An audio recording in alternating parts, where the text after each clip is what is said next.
नमस्कार, श्री स्वामी समर्थ। माझ्या चॅनलमध्ये तुमचं सर्वांचं खूप खूप स्वागत आहे। 22 तारखेपासून नवरात्री सर्वत्र सुरू होत आहे।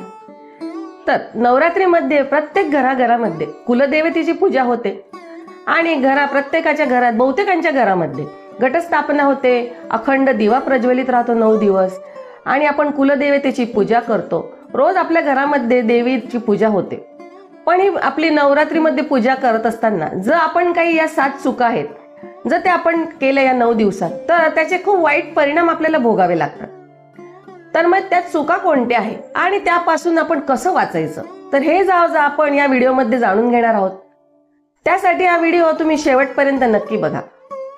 या काळामध्ये या केलेल्या 7 चुका आपल्या आयुष्यावर, आपल्या घरावर आणि आपल्या नशिबावर थेट परिणाम करू शकतात। तर नवरात्री म्हणजे फक्त 9 दिवसांचा उत्सव नाही, हा काळ आहे आपल्या आयुष्यात देवीच्या कृपेचा दरवाजा उघडण्याचा। पण आज मी तुम्हाला अगदी खरी माहिती सांगणार आहे की या चुका तुम्ही टाळल्यात तर देवीची कृपा कायम तुमच्यावर राहील आणि तुमचं आयुष्य सुख समृद्धीने उजळून निघेल। तर पहिली चूक म्हणजे काय, तर नवरात्रीच्या 9 दिवसामध्ये आपण घरामध्ये शांतता ठेवावी।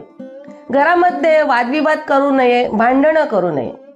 भांडणं करणे, वादविवाद करणे असं जर झालं तर मग नवरात्रीच्या काळामध्ये मग घरामधले आपल्याला नेगेटिव्ह एनर्जी आपल्या घरात राहते। त्यामुळे नवरात्री हा शांती आणि भक्ती आणि साधनेचा काळ आहे। त्यामुळे घरामध्ये 9 दिवसात वादविवाद होऊ नये, भांडणं होऊ नये। देवीचं स्वरूपच शांती आहे। घरात वाद, राग, भांडण झाले तर सकारात्मक ऊर्जा कमी होते आणि पूजा निष्फळ ठरते आपली।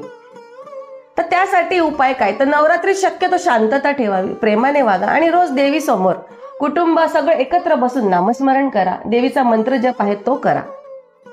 आता दुसरी चूक कोणती आहे, तर नवरात्रीत लोक उपवास तर करतात पण काही चिप्स वगैरे पॅकेटमधील फास्ट फूड खातात। तर हे उपवास नसून हे पोट भरणं आहे।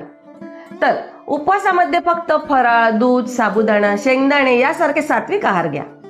यामुळे शरीर पवित्र राहील आणि मन एकाग्र होईल। आता तिसरी चूक काय, तर देवी पुढे प्लास्टिकचं किंवा कृत्रिम फुलं अर्पण करू नये। देवीला खरी फुलं, ताजी फुलं आवडतात। कृत्रिम वस्तूंमध्ये ऊर्जा नसते। तर रोज ताजी फुलं आणा। जमलं नाही तर कमीत कमी पांढरी, जाई, जुई, झेंडू यापैकी कुठलीही ताजी फुलं आणून देवीला अर्पण करावी। आता चौथी चूक कोणती आहे, तर नवरात्रीत नकारात्मक बोलणे। या काळामध्ये शिवीगाळ करणे, खोटं बोलणे, कोणाची निंदा करणे हे सर्व थेट पुण्य नष्ट करतं आपलं। नवरात्रीत शक्यतो जय अंबे, जय भवानी किंवा देवीच्या स्तुतीचे शब्द बोला। आता 5वी चूक काय आहे, तर देवी समोर रिकाम्या हाताने जाऊ नये। भक्त काही वेळ हातात काही न घेता मंदिरात देवीच्या दर्शनाला जातात, नमस्कार करतात, पण काही न घेता रिकाम्या हाताने देवीच्या मंदिरात जातात। पण परंपरेनुसार हातात किमान एक फूल किंवा छोटंसं काहीतरी फूल, पान असणं किंवा थोडेसे तांदूळ घेऊन तरी नमस्कार करावा। रोज सकाळी आणि संध्याकाळी हातामध्ये अक्षदा किंवा फूल घेऊनच देवी समोर जावं। आता 6वी चूक काय, तर देवीच्या आरतीच्या वेळी बहुतेक लोक मोबाईलमध्ये गुंतून बसलेले असतात। तर आरतीच्या वेळी देवी समोर लक्ष केंद्रित करणे हे खूप आवश्यक आहे। मोबाईलवर बोलणं, फोटो काढणं, सेल्फी काढणं हे असं करणं चालू आरतीमध्ये हा भक्तीचा अपमान आहे। तर आरतीच्या वेळी मन, डोळे आणि हृदय फक्त देवीवर एकाग्र करा। आता 7वी चूक काय, तर नवरात्री संपल्यावर लोक घट विसर्जन न करणे। काही लोकांना विसर्जनाची पद्धतच माहिती नसते, तर देवीचा घट घरीच ठेवून देणे हे योग्य नाहीये। नवरात्री संपल्यावर घट विसर्जन नीट नियमाप्रमाणे करावं। नदीमध्ये, तुमच्या शेजारी आजूबाजूला नदी असेल, विहीर असेल किंवा घराच्या अंगणात जमिनीत पाणी टाकून घट विसर्जन करावे।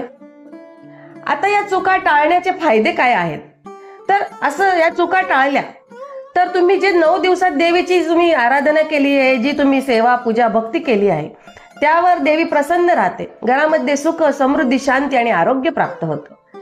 वाईट शक्ती, नकारात्मक ऊर्जा दूर होते, मन शांत होतं आणि आपली भक्ती वाढते। तर भक्तांनो, नवरात्री हा फक्त उत्सव नाहीये, हा आत्मशुद्धीचा आणि देवीची कृपा मिळवण्याचा हा काळ आहे। तर या काळामध्ये या 7 चुका जर तुम्ही टाळल्या तर आई दुर्गा तुमच्या प्रत्येक इच्छा पूर्ण करेल। घरात सुख शांती देईल आणि आयुष्यभर तुमचं रक्षण करेल. हा माझा व्हिडिओ आवडला असेल तर देवीच्या नावाने एक जय माता दी अशी कमेंट करा आणि हा संदेश आपल्या मित्र मैत्रिणी नातेवाईकांपर्यंत पोहोचवा आणि चॅनलला सबस्क्राईब करा, व्हिडिओला लाईक करा. जय माता दी.